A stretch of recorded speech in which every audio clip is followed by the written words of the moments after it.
चलिए आज का क्लास में हम लोग सीडीएस का प्रीवियस ईयर क्वेश्चन करेंगे पार्ट 17 यानी क्वेश्चन ट्रिगोनोमेट्री से।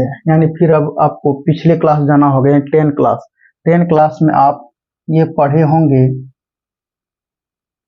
tan 0 डिग्री का वैल्यू कितना होगा, तो 0 डिग्री, और कॉट 0 डिग्री का वैल्यू कितना होगा, अनडिफाइंड। उसके बाद सेक 0 डिग्री का वैल्यू कितना होगा, 1। यानी इसमें क्या है कि एक बात तय है कि इसमें दो वेरिएबल है, यानी वैल्यू पुटिंग से सवाल बनेगा। अगर हम बीटा इक्वल टू 0 पुट करते हैं, बीटा इक्वल टू 0 पुट कर देते हैं, तो क्या होता है, यहाँ 0 हो जाएगा यानी 1 बच जाएगा, यहाँ 0 हो जाएगा और यहाँ कितना tan स्क्वायर बीटा हो जाएगा। तो 1 प्लस tan स्क्वायर का फार्मूला भी आपको पता है, 1 प्लस tan स्क्वायर का फार्मूला होता है सेक स्क्वायर थीटा। ये 10th क्लास की बात है। तो चलिए, यानी अगर यदि हम वो सेक स्क्वायर थीटा, तो यहाँ अगर ये 0 पुट करते हैं तो ये टोटल 0, तो आंसर क्या हो जाएगा, बी हो जा रहा है। लेकिन आप कैसे बी होगा, अब वो चलिए पुट करके दिखाते हैं एक एक कर करके। आप देखिए 1 है, 1 लिखिए, प्लस है, प्लस डालिए, tan अल्फा है, tan अल्फा ज्यों का त्यों लिख दीजिए। अब tan बीटा है, tan बीटा के जगह पर 0 पुट कर दिए और ये आपका होल स्क्वायर हो गया, प्लस है, प्लस हो गया, tan अल्फा है, tan अल्फा हो गया। उसके बाद tan बीटा के प्लेस में क्या 0 रख देंगे और ये होल हो गया।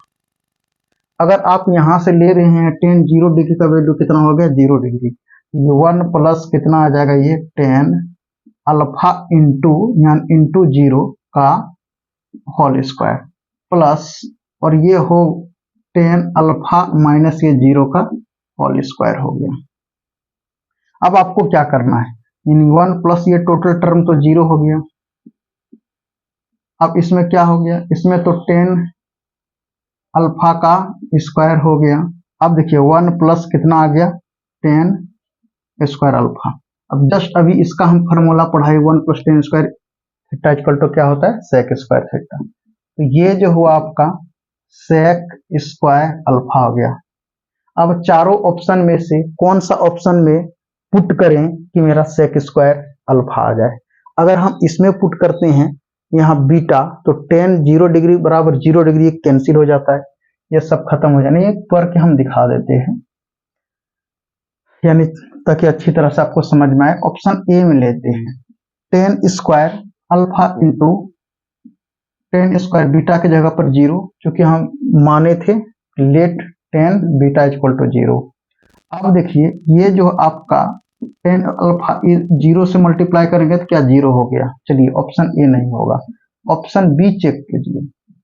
ऑप्शन बी अगर चेक करते हैं तो आप sec square alpha into sec square beta, तो sec square alpha into sec square beta के जगह पर 0 पुट करते हैं तो कितना निकल के आता है, सेक स्क्वायर अल्फा इंटू 1, यानी आपको मिल गया सेक स्क्वायर अल्फा, यानी क्या ऑप्शन बी ये सही होगा।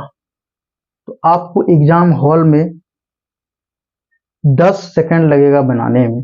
ये तो हम आपको मान पुट कर करके बताएं आपको समझाने के लिए। आप कहिएगा कि कैसे 10 सेकंड लगेगा। बीटा के जगह पर यहाँ 0 पुट करेंगे, टोटल टर्म 0, ये टोटल टर्म हो जाएगा 0, अरे 1 बटा, और यहाँ अगर 0 ये बच जाएगा, तो 1 और tan square alpha, 1 plus tan square का अल्फा का फॉर्मूला सेक स्क्वायर अल्फा। अगर यहाँ 0 पुट करेंगे टोटल टर्म ये हो जाएगा 0, अगर यहाँ 0 पुट करेंगे टोटल टर्म हो जाएगा 0, अगर यहाँ 0 पुट करेंगे टोटल टर्म हो जाएगा 0। यानी आपके पास क्या बचा, यानी केवल ये option B. So correct answer will be option B.